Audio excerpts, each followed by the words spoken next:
true. So Grice says, I want to invoke my distinction between saying and meaning here. I meant something true, but I said something false. Okay. Kripke, slightly different story, right? But the same basic intuition, right? He says, let's introduce two notions of reference. Grice doesn't talk about two notions of reference. He just says, you don't need the notion of reference to say what's going on. It's to do with saying and meaning. I said something false, but I meant something true. Now, this won't actually work for Grice. There's a problem in this, because in order to say something, you have to mean something. So even on his own terms, Grice messed this up. Because you didn't mean that he was having a good time. So Grice bungled this. No doubt about it. He bungled it. Right. Now, Kripke has a similar idea, but he wants to introduce the term reference in order to characterize the difference. He says, the speaker reference and the semantic reference. And what the speaker referred to was that guy. So what the speaker referred to and therefore what the speaker meant is true. But what the word referred to, and so the truth conditions of what the speaker said and stated is that it was false. Okay. Now, there was a sort of fight back against this by Donnellan, by Kaplan, by Hornsby, by some other people, and said, look, the Donnellan intuition is the right one here. What I said should depend upon how things are with that guy over there, the guy that I meant, the guy that I was referring to.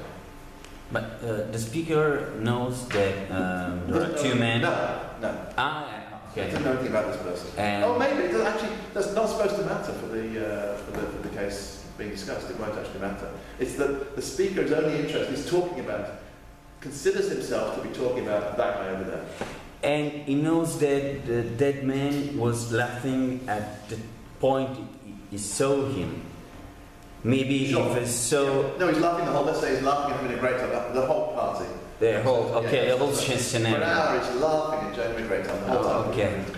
Yeah. This guy's just weeping into his drink, crying in the corner, all on his own. Yeah. Okay. To make it very easy. Because I remember, maybe I'm wrong, that Donnellan was Donnellan cared the way of presentation of the scenario. Yeah. So that's why I want to present it in the clearest form possible to try and see if we can get somewhere. So it's absolutely certain, everyone would agree, this guy's happy. This guy's miserable. So everyone who looks at him would think that. And now this guy says, the guy in the corner drinking champagne is happy, he's having a good time, and so on. So it's very clear who he means to be talking about and who he's not talking about him. So we just keep it like that. All right, so now what do we say? So here's another intuition, so in my dissertation, this is the one I noted. I said, look, it's clear what you want to say about this speech act is that something went right and something went wrong. And you want a theory which can explain what went right and what went wrong. And the only way you're going to have that is by taking into account this guy and this guy, because you need this guy in order to give an explanation of what went wrong. But what went wrong was that the speaker used words which were true of this guy. So I sided with Grice and Kripke and said, the speaker said something false. The speaker said something false that meant something true. So why do we need the other man? Because you want to say what went wrong. But, this is not a single proposition, but a general proposition, because a definite description. Yeah, the one and only one man in the corner is false. The one and only one man in the corner drinking champagne.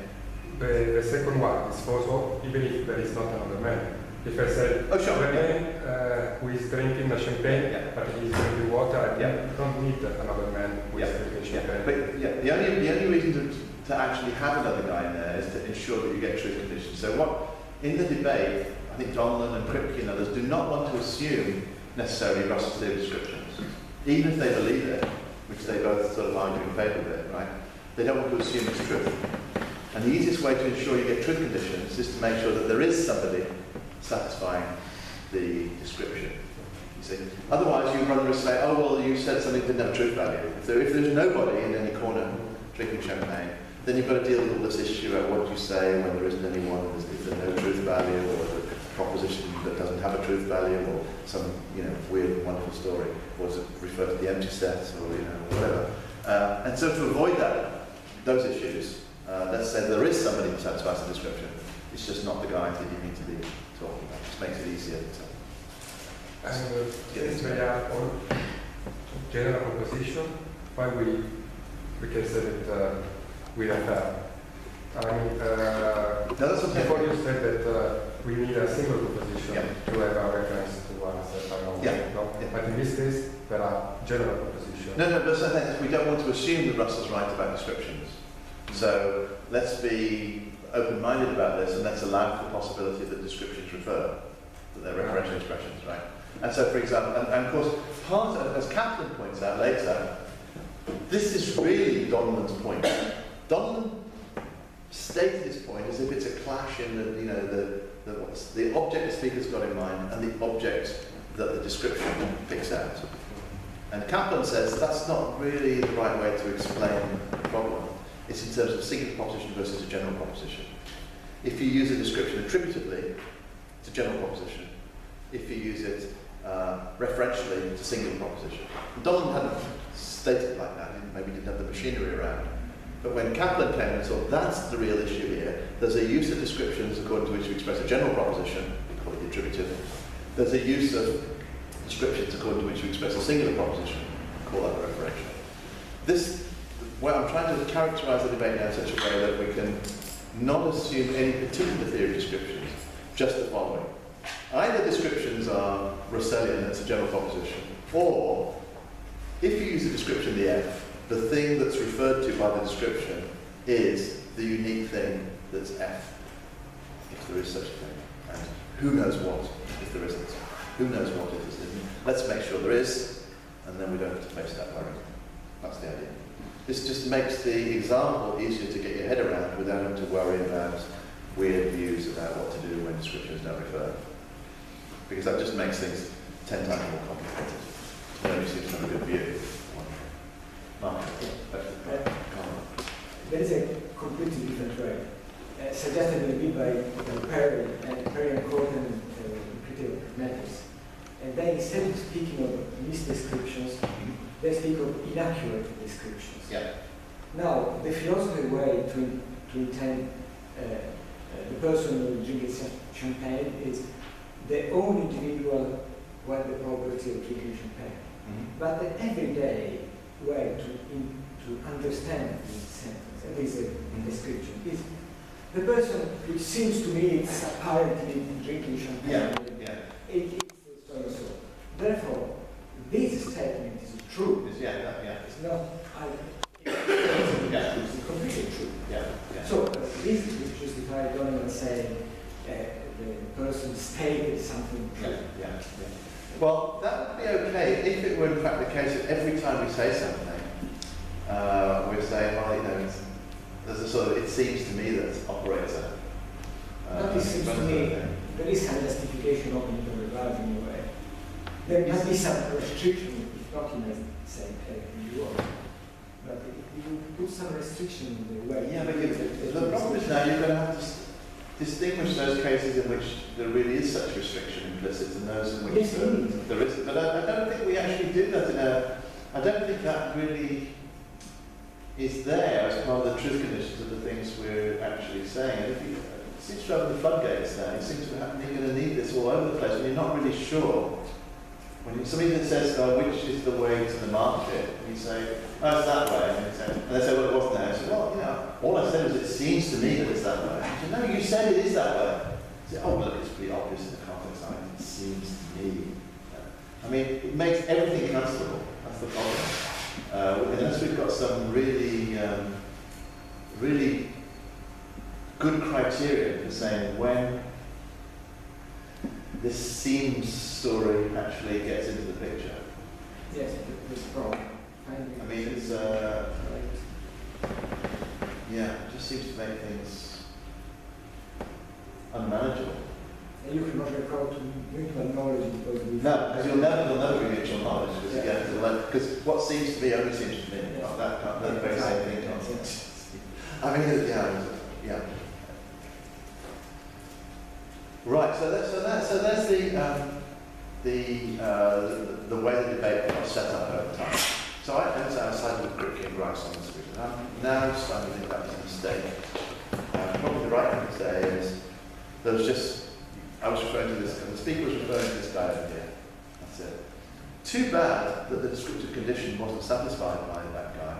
That's neither here nor there. Maybe Kaplan was right in saying, look, the descriptive material is just there to sort of steer you in the right direction, but the descriptive material doesn't make it into the proposition expressed. And that's the Kaplan idea, saying, look, it's a singular proposition.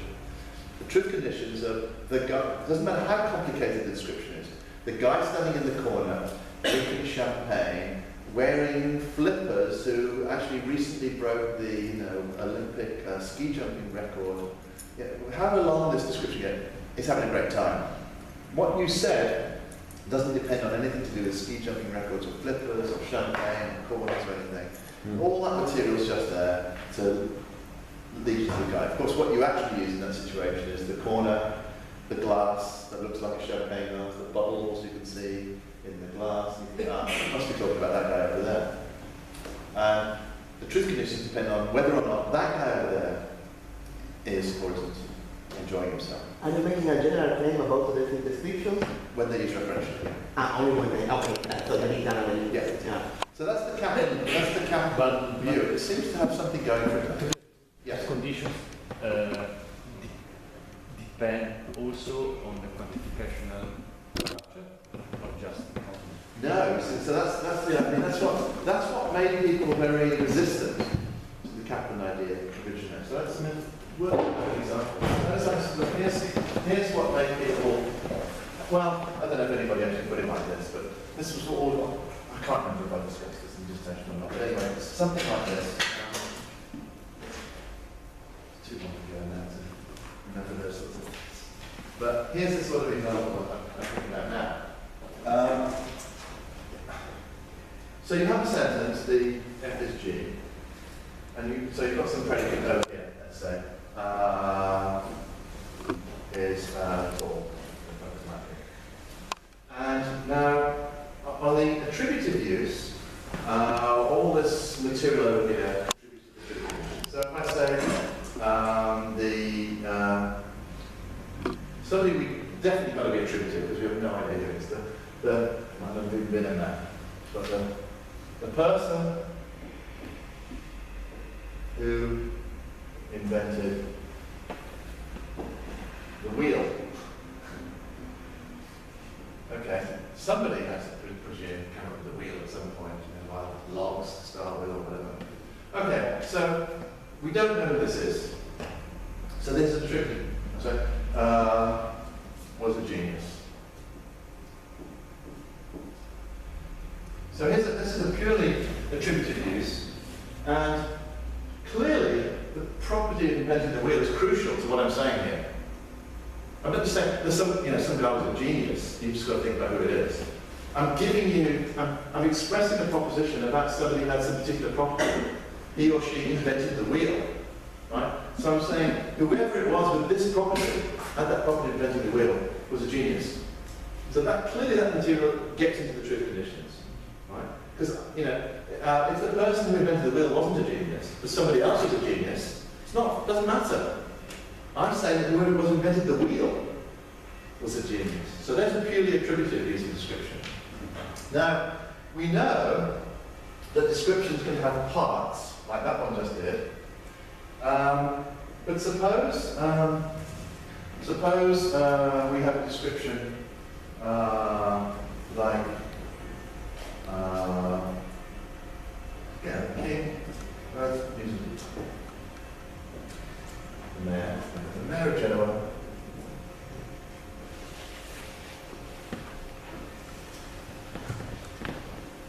likes it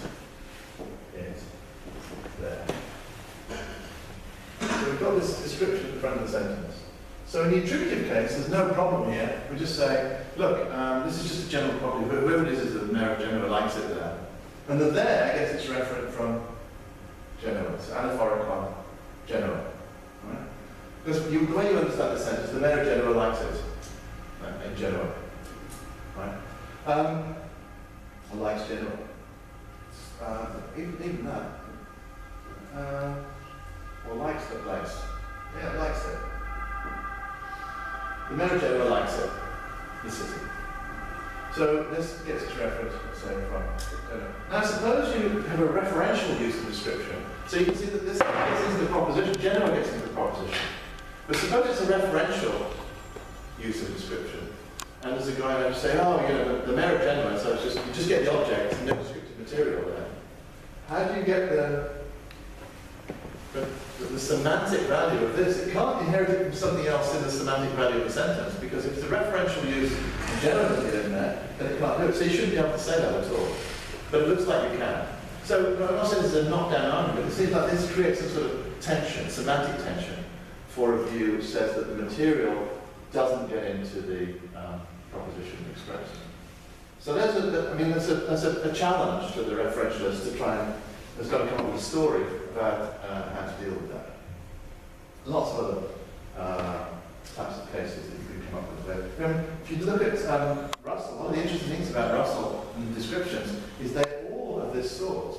They're all the something of something. Because Russell is the King of France.